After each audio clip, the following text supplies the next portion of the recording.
بسم الله الرحمن الرحيم إن الله وملائكته يصلون على النبي يا أيها الذين آمنوا صلوا عليه وسلموا تسليما اللهم صل على سيدنا محمد وعلى آله وأصحابه وبارك وسلم.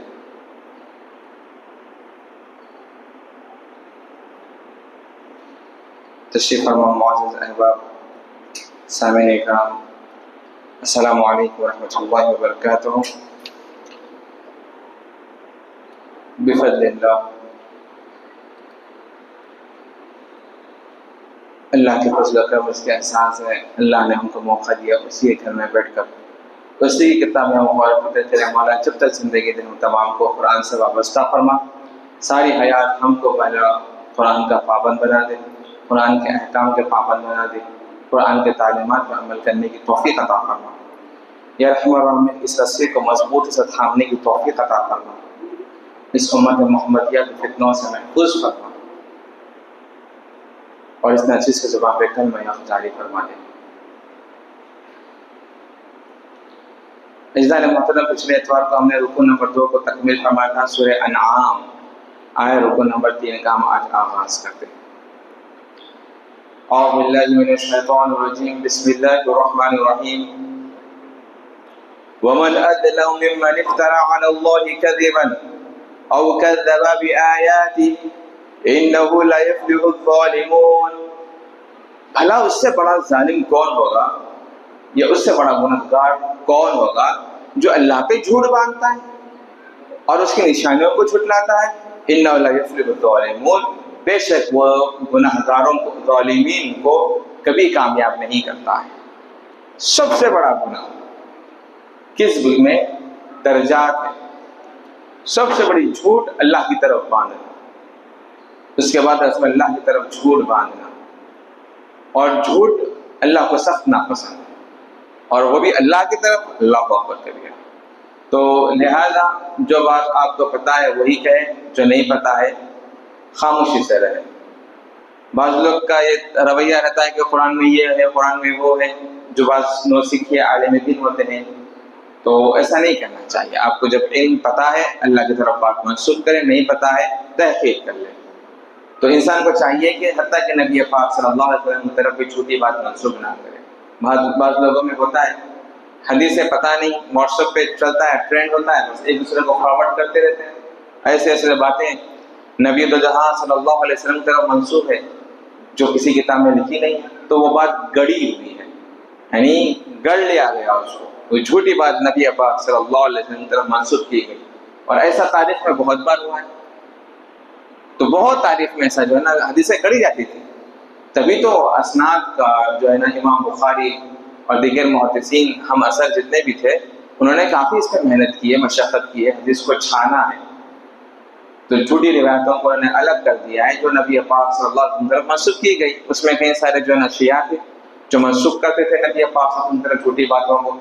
آج بھی ان کے یہاں بہت ساری گڑی ہوئی باتیں ملتی ہیں آپ کو. اور یہودی تھے، یہ فتنوں کا آغاز بھی یہودیوں نے بھی کیا تھا مسلمانوں میں انتشار پھیلانے کے لیے. تو نبی دو جہاں صلی اللہ علیہ وسلم نے فرمایا کہ من کذب علی متعمدا فلیتبوأ مقعدہ فی النار. جس نے میری طرف جان بوجھ کر جھوٹ باندھا وہ شخص اپنا ٹھکانہ جہنم میں بنا لے. تو آپ تحقیق کریں، اگر کسی بھی پوسٹ آپ کے پاس پہنچ رہا ہے، حدیث نمبر ہے نہیں ہے، ریفرنس دلیل، ہم ارے بہت اچھی بات دیکھ رہے ماشاء اللہ سبحان اللہ کہہ کے دوسروں کو فارورڈ کر دیتے ہیں. ایک ایسا نہیں کرنا چاہیے، غلط بات ہے. تحقیق کرے بھائی کہاں پر ہے. آپ نے جو پوسٹ شیئر کیا اس میں کوئی حدیث نمبر ہے نہیں، حوالہ ہی نہیں ہے، راوی کا نام نہیں ہے. نبی نے فرمایا شیئر کرو، سبحان اللہ بول کے شیئر کر رہے ہیں. رسول اللہ صلی اللہ علیہ وسلم نے فرمایا سبحان اللہ بول کے آپ شیئر کر رہے ہیں. تو ایسا نہیں کرنا چاہیے. تحقیق کرو، دلیل ہے، مدلل بات ہے تو فارورڈ کیا جائے، نہیں تو پھر وہیں روک دیا جائے، سامنے والے کو تنبیہ کیا جائے. مثال کے طور پر میلاد النبی کا مہینہ چاند نظر آ گیا، نبی صلی اللہ علیہ وسلم نے فرمایا کہ جس نے اس ماہ کی خوشخبری کسی شخص کو دے گی، کسی شخص کو دے گا تو اس کے لیے جنت لازم ہو جائے گی. کون سی بات ہے، کہاں پر ہے، کس کتاب میں؟ نہیں، بس فارورڈ کرو. جو اس خبر کو دوسروں تک پہنچائے گا سب کو جنت ملے گی. کہاں ہے سب باتیں؟ تو یہ سب من گھڑت باتوں کو جو ہے نا لوگوں کے پاس فارورڈ نہ کیا کریں. حدیث نمبر کا ہے. تو جتنا کو آپ فارورڈ کریں گے سب کا وبال آپ کے اوپر آئے گا, سب کا گناہ آپ کے اوپر آئے گا. تو احتیاط اس میں کرنی چاہیے. ومن أظلم ممن افترى, ٹھیک ہے یہ آیت ہو گئی ہے. وَيَوْمَ نَحْشُرُهُمْ جَمِيعًا ثُمَّ نَقُولُ لِلَّذِينَ أَشْرَكُوا أَيْنَ شُرَكَاؤُكُمُ الَّذِينَ كُنتُمْ تَزْعُمُونَ. جس دن ہم انہیں سب کو کھڑا کریں گے, تمام کافروں کو اللہ کھڑا کرے گا, ان سب کو. ثُمَّ نَقُولُ, پھر ہم ان سے کہیں گے, مشرکین سے, کہاں ہیں تمہارے شرکا جن کو تم ساری زندگی پکارتے تھے, جن کو تم اپنا معبود بناتے تھے, جن پتھروں کو تم اپنے ہاتھوں سے تراش کے پکارتے تھے, کہاں ہیں وہ لوگ؟ کہے گا اللہ تمام کافروں کو کھڑا کرے گا محشر میں, کہاں ہیں وہ پتھر سارے کہاں ہیں, کہاں ہیں وہ لوگ, کدھر ہے, کون آ رہا تمہاری مدد کے لیے؟ جس کے الذین کنتم تزعمون, جس کے بارے میں تم گمان کیا کرتے تھے کہ ہمیں بچا لیں گے, کہاں ہیں وہ لوگ؟ ثم لم تكن فتنتهم الا ان قالوا والله ربنا ما كنا مشرکین. تو ان کے پاس کوئی معذرت بچے گی ہی نہیں. اب وہ آخر میں لا محالہ کیا کہہ دیں گے کہ کیا کہیں گے, ہم تو دنیا میں شرک نہیں کرتے تھے. یہ وہاں پہ بھی جھوٹ کہیں گے, تو ہم تو دنیا میں شرک نہیں کرتے تھے, حالانکہ انہوں نے ساری زندگی شرک میں گزاری ہے, پوری زندگی شرک میں گزاری ہے, پیدائش سے لے کر کے موت تک. پھر بھی وہ آخر میں منکر بن جائیں گے, قیامت میں بھی کہیں گے کہ ہم شرک وغیرہ نہیں کرتے تھے. انظر, اے حبیب تم دیکھو, کیف کذبوا علی انفسہم, تو یہ کیسے جھٹلا رہے ہیں, اپنے آنکھوں کے ساتھ جھٹلا رہے ہیں. وضل عنہم ما كانوا یفترون, اور تمام باتیں جو کچھ انہوں نے اپنی زندگی میں کی تھی سب کو ختم کر دیا. تمام بہتانوں کو جو ہے نا انہوں نے جو کچھ اللہ کے بارے میں گڑھ رکھے تھے مشرکین وغیرہ کو سب کو ختم کر دیا. وَمِنْهُمْ مَنْ يَسْتَمِعُ إِلَيْكَ, اور ان میں سے کچھ ہے جو تم کو سنتے ہیں. وَجَعَلْنَا عَلَىٰ قُلُوبِهِمْ أَكِنَّةً, ہم نے ان کے دلوں پہ پردہ ڈال رکھا ہے. أَن يَفْقَهُوهُ وَفِي آذَانِهِمْ وَقْرًا, تاکہ وہ کچھ سمجھ سکے. اللہ نے ان کے دلوں پہ ایسا پردہ ڈال رکھا ہے کہ وہ کچھ سب سمجھنے والے نہیں ہیں. وَفِي آذَانِهِمْ وَقْرًا, اور ان کے کان وزن ہو گئے ہیں. وَإِن يَرَوْا كُلَّ آيَةٍ لَا يُؤْمِنُوا بِهَا, جب وہ کسی نشانی کو دیکھتے تو اس کے اوپر ایمان نہیں رکھتے. ان کے دل اتنے سخت ہو گئے, اتنے سخت. اللہ نے فرمایا کہ ایوب آپ ان کے سامنے لاکھ معجزات رکھ لیں, ماننے والے نہیں ہیں. مثال کے طور پر مفہوم میں بیان کر رہا ہوں, جیسا کہ چاند کے 2 ٹکڑے مشرکین نے دیکھے, اپنے آنکھوں سے دیکھا, بعض نے ایمان لائے, بعض نے انکار کیا وہ دیکھنے کے بعد بھی.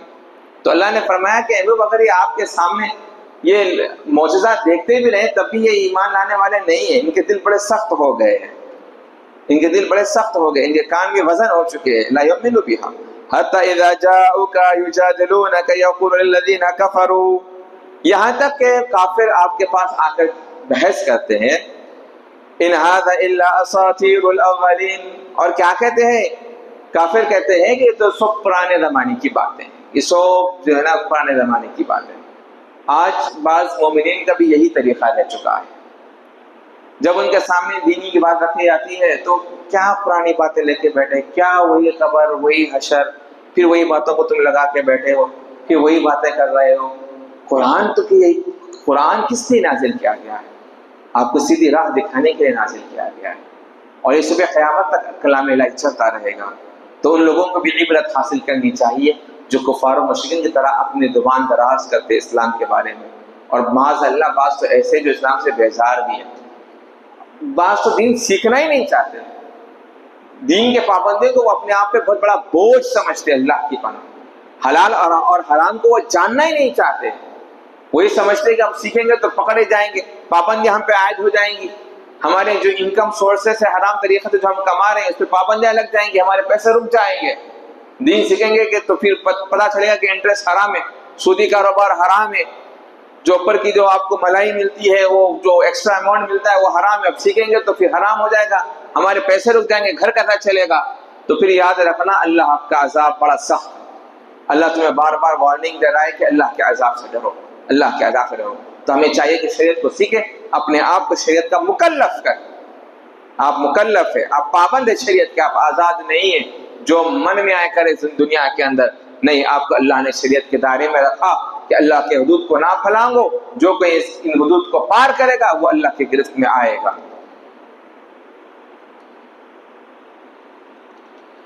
وَهُمْ يَنْهَوْنَ عَنْهُ وَيَنْأَوْنَ عَنْهُ، اور وہ جو ہے نا دور رکھتے تھے، منع کرتے تھے، اور اپنے آپ کو بھی دور رکھتے تھے. وَإِن يُهْلِكُونَ إِلَّا أَنفُسَهُمْ وَمَا يَشْعُرُونَ، اور وہ بلکہ اپنے آپ کو ہلاکت میں ڈال رہے تھے شریعت کو چھوڑ کر، اور انہیں اس بات کا شعور بھی نہیں تھا. وَلَوْ تَرَىٰ إِذْ وُقِفُوا عَلَى النَّارِ، اب آ جاؤ قیامت کے دن کیا ہوگا جب مشرکین کفار کو جہنم کے چوکھٹ پہ کھڑا کر دیا جائے گا. ساری زندگی جو ہے نا وہ منکر بنے پھرتے تھے، یہ سب بیکار باتیں ہیں. ساری زندگی منکر بنے پھرے کفار و مشرکین، جب انہیں جہنم کی آگ کے سامنے کھڑا کیا جائے گا اس وقت کیا حال ہوگا اللہ بیان فرما رہا ہے. وَلَوْ تَرَىٰ، اور جب تم دیکھو گے اے حبیب، اِذْ وُقِفُوا عَلَى النَّارِ، جب وہ کھڑے رہیں گے آگ کے پاس، فَقَالُوا، تو کافر کہیں گے، کیا کہیں گے؟ یا لیتنا، اے کاش، نردو، ہم دنیا میں لوٹائے جاتے، وَلَا نُكَذِّبُ بِآيَاتِ رَبِّنَا، اور ہم اپنے رب کی آیاتوں کو جھٹلاتے نہیں، ہم اس پہ ایمان لے آتے، اس کی نشانیوں پہ ایمان لے آتے. وَنَكُونَ مِنَ الْمُؤْمِنِينَ، اور ہم مسلمانوں میں سے ہو جاتے. اے کاش کہ ہم دنیا میں دوبارہ لوٹائے جاتے اور پھر جو ہے نا نیک بن جائیں گے، اللہ پر اور اس کی نشانیوں پر ایمان لے آئیں گے. بل بدا لهم ما كانوا يخفون من قبل، بلکہ ان کے اوپر ظاہر ہو گئی ہے وہ تمام باتیں وہ جو کچھ چھپایا کرتے تھے. وَلَوْ رَدُّوا لَعَادُوا لِمَا نُهُوا عَنْهُ، اور اگر ہم انہیں لوٹا بھی دیں، دنیا میں واپس بھیج بھی دیں، تو کیا کریں گے؟ وہ لعاد، وہ اپنی حرکتوں کو دوبارہ دہرائیں گے، اپنی سرکشی کو دوبارہ دہرائیں گے، اپنے کفر شرک کو دوبارہ دہرائیں گے. لعاد، وہ دوبارہ دہرائیں گے. لما نہوا عنہ، جن چیزوں کا ہم نے انہیں منع کیا تھا وہ دوبارہ پھر کریں گے. دوبارہ زندگی دینے سے نہ کوئی فائدہ نہیں ہے، یہ دوبارہ دنیا میں جائیں گے، پھر سرکشی کریں گے، پھر سے کفر میں مبتلا ہو جائیں گے. بے شک وہ سخت کذاب جھوٹے ہیں. وقالوا، تو وہ کہیں گے، ان ہی الا حیاتنا الدنیا وما نحن بمبعوثین. دیکھو کافر کیا کہتے ہیں، اکثر لوگوں کا بھی آج یہ نظریہ بن چکا ہے. کیا کہتے ہیں؟ وقالوا، تو کافر کہتے ہیں، ان ہی الا حیاتنا الدنیا، جو بھی زندگی ہے یہی زندگی ہے، بس ہم جس میں جی رہے ہیں یہی زندگی ہے. وما نحن بمبعوثین، ہم اٹھائے جانے والے نہیں. والبعث بعد الموت، یہ ہمارا ایمان ہے. جو اس سے ہٹے گا وہ کافر ہو جائے گا، وہ مسلمان برقرار نہیں رہے گا. ایمان مجمل مفصل میں آپ نے کیا پڑھا؟ والبعث بعد الموت، ہم موت کے بعد اٹھائے جائیں گے، یہ ہمارا ایمان ہے. جو نہیں مانے گا کافر ہو جائے گا، جو مانے گا وہ مومن برقرار رہے گا. تو کافر کہتے ہیں کہ یہ کیا تم باتیں لگا رہے ہو، لائف از ونس انجوائے، خلاص enjoy, don't think about it, کیا ہوگا کیا نہیں ہوگا وہ بات کی بات ہے، سب چھوڑو. زندگی ایک ہی بار ملتی ہے، بار بار نہیں ملتی ہے. کیا کیا جائے؟ اس کو انجوائے کیا جائے. انجوائے، اس انجوائے لفظ نے پوری امت کا بیڑا غرق کر رکھا ہے، آخرت کو ہمارے برباد کر رکھا ہے. انجوائے لفظ نے، یہ انجوائے نے اتنا انجوائے میں ڈال دیا ہے کہ ہم موت کو اور آخرت کو بھولے بیٹھے. اور آج مسلمان ایسے بھی ہیں جو صرف مانتے ہیں کہ اٹھائے جائیں گے، پر اس کی تیاری میں کوئی لگا نہیں ہے، اس کے پریپریشن میں کوئی لگا نہیں ہے. اگر تیاری میں رہتے تو آج یہ احوال نہیں آتے. آج اتنے جو ہے نا ہم زوال میں نہیں رہتے، آج ہم اتنا پستی میں نہیں رہتے. آج ذلت و رسوائی ہمارا ٹھکانہ مقدر بن چکا ہے. کیوں؟ کتاب اللہ سے دور، حدیث سے دور، دینی تعلیمات سے دور، بس دنیا میں لگے. دنیا ہی سب کچھ ہے ان کے لیے، ان کا جینا مرنا اٹھنا بیٹھنا بس اسی فکر میں ہے. نیند سے اٹھتے ہیں تو وہی پروفٹ اینڈ لاس چلتا ہے دنیا کے بارے میں، سوتے وقت تک بھی وہی دماغ میں چلتے رہتا ہے. سارا دن گزر گیا، کبھی مسجد کی صورت نہیں دیکھی ہے. بمشکل جمعہ کو آتے، دوڑ لگا کر آتے ہیں، بس 2 منٹ بچے جماعت ٹھہرنے، بس دوڑ لگا کے آ گئے. اللہ کی پناہ جمعے کی قدر بھی نہیں رہی ہمارے معاشرے میں. کم از کم جمعے کو ایک اسلامی حلیہ رہتا تھا کرتا پائجامہ، وہ بھی برخاست ہو گیا. بس کوئی قدر نہیں رہی جمعے کی آج امت محمدیہ کے اندر. ہم پڑھاتے جمعہ ہم دیکھتے ہیں نماز چل رہی ہے، امام صاحب آخری خیمے میں بیٹھے، وضو چل رہا ہے، ابھی بھی تھاکتے ہوئے آ رہے ہیں. آپ دیکھو انجن بڑی جب روڈ آپ جاتے ہیں نا نماز میں، آپ نوٹس کرو وہاں پر دل سے جماعت ہوتی ہے، نماز چل رہی ہے،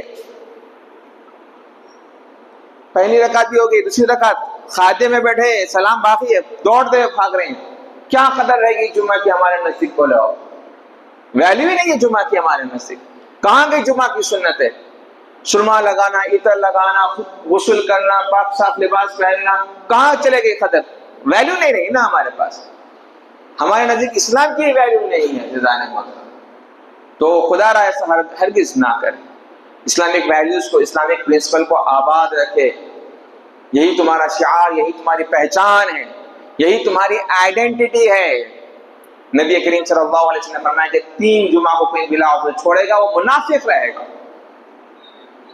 بیٹھے جمعہ تک چھوڑنے والے بھی ہے، اللہ کی پناہ مانگے. عید کی نماز کو بھی چھوڑنے والے بھی لوگ بیٹھے، ساری رات کاروبار کرتے اور عید کی نماز کو چھوڑ دیتے، کیونکہ ان کے نزدیک مائنڈ میں یہی بیٹھا ہے کہ دنیا بس، اور کچھ نہیں، پیسہ ہونا اور کچھ نہیں، چاہے اچھے سے بھی آئے، حلال آئے، حرام آئے، کسٹمر کو ڈبائے کرے، فرق نہیں پڑے گا، بس پیسے سے فرق ہے.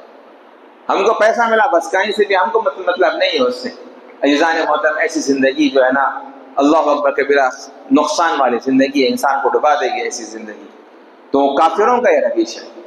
کہتے ہیں کہ یہی جو بھی جینا مرنا ہے یہی ہے. ملحدین کی بھی سوچ یہی ہے، ایتھیسٹ کی بھی سوچ یہی ہے، جو بھی مرنا ہے بس خلاص، اس کے بعد کچھ نہیں ہوگا، یا کچھ بھی ہم اٹھنے والے نہیں ہے، یہ کچھ سوالات ہم سے ہونے والے نہیں ہیں، نہ قبر میں نہ حشر میں. جب ملک الموت کھڑا ہوگے نا تمہاری چوکھٹ میں موت کے وقت، تب تمہاری عقل ٹھکانے آئے گی. جب آئے گی عقل ٹھکانے، جب کرے گا بندہ آرزویں، التجائیں، ارے کاش تھوڑی مہلت مل جائے، رک جاؤ تاکہ میں تھوڑا صدقہ و خیرات کر لوں، نیک اعمال کر لوں. اس وقت تمہاری ایک بات نہیں سنی جائے گی، ایک بات نہیں سنی جائے گی. کسی کی موت نہیں ٹل سکتی، جو موت مقرر ہے، وقت مقرر رہے بس. تو ہمیں چاہیے کہ آخرت کی فکر کریں، یہ دنیا کو سب کچھ نہ سمجھ لیں. ہماری کامیابی اور ناکامی کا مدار یہ دنیا کی زندگی ہے. ہم سکسیسفل انسکسیسفل ڈیفائن کیسا کرتے ہیں؟ اس دنیا کے پیرامیٹرز میں ہی کرتے ہیں بس. جو اس میں بہترین زندگی گزار رہا ہے وہی سکسیسفل ہے. بھائی دیکھو کیا زندگی ہے بھائی، لگژریس لائف، ویل فرنش، کیا فرنیچر ہے، A1 کوالٹی کی زندگی، برانڈڈ واچ، 5 لاکھ کی گھڑی پہنتے ہیں صاحب، اور بہترین. یہ ہمارا مائنڈ سیٹ یہی ہے نا. ہم نے کامیابی اور ناکامی کو یہی بنا کر رکھا ہے. آخرت نہیں، آخرت نہیں. آخرت کی بات سنتے کہ ہمیں اتنی بیزارگی آتی ہے، اللہ اکبر کبیرہ، ہم راستہ بدل لیتے ہیں. ایسا ہرگز نہ کرے عزیزان محترم. آخرت کی تیاری کرے. ہمیں وہاں پر جواب دینا اللہ کی بارگاہ میں. وہ سوال کرے گا تمہیں، ایک ایک پائے کا سوال کرے گا. من این اکتسب ومن این انفق او کما قال. 5 سوالات ہوں گے، 5 سوالات میں سے 2 سوال تو یہی ہوں گے کہ تو نے پیسہ کہاں سے کمایا اور کہاں خرچہ کرا. جتنا پیسہ تمہارے پاس آیا، بنی آدم سے جب تک 5 سوالات نہیں ہوں گے وہ تس سے مس نہیں ہوگا، ہلے گا نہیں، ایک ہی ذرہ برابر بھی سرکے گا بھی نہیں اپنی جگہ سے. جواب دو تو کچھ آگے بات ہوگی. ان 5 سوالات میں 2 سوالات تو یہی ہے کہ جتنا پیسہ تم نے دنیا میں کمایا کہاں سے آیا، کہاں خرچہ کیا. پہلے حساب دو، آگے بات چیت ہوگی. بتاؤ کتنی تیاری تمہارے پاس ہے. تو ہمیں چاہیے کہ آخرت کی فکر کریں. اللہ کے سامنے ہر کسی کو کھڑا ہونا ہے، شریعت کا پابند رکھے، حلال سمجھے. دین کا علم ہم پہ فرض ہے. کہاں سے آ رہا ہے؟ آن لائن گیمنگ ہے، آن لائن ٹریڈنگ ہے، پوچھے. جو بھی مسئلے مسائل ہے پوچھے، علم میں اضافہ ہوگا. السؤال مفتاح علم. سوال علم کی کنجی ہے. سوال کریں گے تو علم میں اضافہ ہوگا، نہیں تو پھر وہی پڑتا رہے گا تمہارے سوال پر، وہی گناہوں میں زندگی گزار رہے ہو. تو پوچھ لیا کرو. وَاسْأَلُوا أَهْلَ ذِكْرِ إِن كُنتُمْ لَا تَعْلَمُونَ. قرآن خود کہہ رہا ہے اہل علم سے سوال کرو اگر تم نہیں جانتے ہو. سوال کریں گے تو علم میں اضافہ ہوگا. تو عزیزان محترم ہمیں چاہیے کہ شریعت کا مکلف رکھے، اپنے آپ کو شریعت کا پابند رکھے، اور ہمارا ہدف ٹارگٹ آخرت رہنی چاہیے. یہ کفار کی طرح نظریہ ہرگز نہ رکھے کہ جو بھی ہے یہی زندگی ہے، انجوائے خلاص. ان کا یہی نظریہ ہے، life is only once, enjoy. ناچ گانا انجوائمنٹ، یہی ان کے نزدیک ہے. یہ اپنی آخرت برباد کرنے کی طرح ہے. یہ شیطان کا راستہ ہے جو تم کو برباد و ہلاک کر کے رکھ دے گا. نہ تمہارے ہاتھ دنیا آئے گی نہ آخرت آئے گی.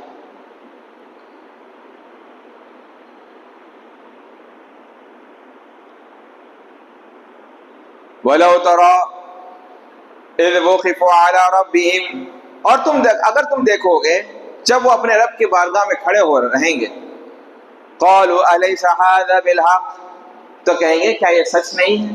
تم نے جو کچھ کمایا کیا یہ تمہارا نظریہ نہیں تھا دنیا میں؟ قَالُوا بَلَا وَرَبِّنَا، تو کہیں گے کہ ہاں میرے مولا یہ سب کچھ سچ ہے ہمارے رب. قَالَ فَذُوقُوا الْعَذَابَ، اب جو دنیا میں کما کے لائے ہو نا، فذوقوا، اب چکھو مزہ. جو جتنا انجوائے کر رہے تھے نا، ٹیسٹ اٹ، اب اس کا مزہ چکھو. سارا کھٹا نکلے گا اس وقت قیامت کے دن. جتنا انجوائمنٹ تم کرتے تھے، سنڈے فنڈے کے نام پر جو ہے نا تم گناہ پہ گناہ کرتے تھے، بے پردگی کرتے تھے، سب مل کے ناچ کرتے تھے، کوئی پردے کا لحاظ نہیں، پردے کے جو احکام تھے اس کو تار تار کر کے جوان بچیاں باپ کے ساتھ سب کے سامنے ناچ رہے ہیں، فخر کر رہا ہے باپ. اس کی جو ہے اینیول ڈے ہو رہا ہے، جوان بچی اسٹیج پہ ڈانس کر رہی ہے، دیکھو میری بچی ڈانس کر رہی ہے. یہ تم نے حیا کے پردوں کو تار کر کے رکھا ہے نا، یہ اللہ کا عذاب آئے گا، ضرور آئے گا. تم نے اپنے بچی کی لباس کیسا رکھا، بچے کو دینی تعلیم دی، کیا دی، کیسے دی، یہ سب سوال اللہ کے بارگاہ میں کیے جائیں گے. اس کی تیاری ہم کو کرنا ہے عزیزان محترم. اللہ کہے گا تم جو انجوائے کر رہے تھے نا، فذوقوا، اب اس کا مزہ چکھو. تمہارا سارا انجوائمنٹ کا مزہ چکھا دیا جائے گا کل قیامت کے دن. بما کنتم تکفرون، اور جو کچھ تم کفر و شرک کیا کرتے تھے اس کا ہی مزہ چکھو. تو بہرحال عزیزان محترم یہ ہمارا رکوع یہاں پر الحمدللہ تکمیل ہوا. اب اگلا جو رکوع رہے گا رکوع نمبر 14 انشاءاللہ آنے والے اتوار کو اس کا آغاز کریں گے. اللہ بد کی بارگاہ میں دعا کہ بار تعالیٰ آج ہم نے جو کچھ سیکھ ان کا عمل کرنے کی توفیق عطا فرما. یا ہم تمام کو شریعت کا پابند فرما، دین کا علم سیکھنے کی توفیق عطا فرما. جب تک زندگی دے شریعت کا پابند رکھ، موت دے ایمان پر دے. ہم تمام کو نبی دو جہاں صلی اللہ علیہ وسلم کی شفاعت نصیب فرما. یا رحم الراحمین ہم تمام کے گناہوں کو معاف فرما، ہمارے والدین کی مغفرت فرما. ان دعاؤں کو اس درس قرآن کو انبیاء صدیقین شہداء صالحین سے قبول فرما، خصوصاً امام الانبیاء امام المرسلین خاتم النبیین سے قبول فرما. امین بحق لا الہ الا اللہ محمد رسول اللہ صلی اللہ علیہ وسلم.